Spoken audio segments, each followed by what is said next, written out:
anakku wis dadi bejomu kabeh yen iki dina klebu jaman wis edan, Nger. Yen ora edan ora keduman, nanging yen melu edan ilang batin. Iki dudu tembung tanpa teges, nanging pangeling saka rasa tuwa.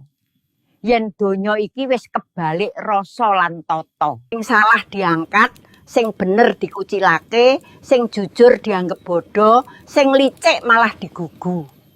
Wong padha mlayu nguber bondo nanging lali ngudi rahmate Gusti.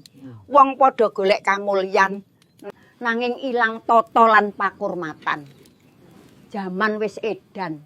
Jaman ngendi hukuman ora adil, kuasaan dadi dalan keserakahan. Lan tembung suci mung dadi abang-abangi lambe.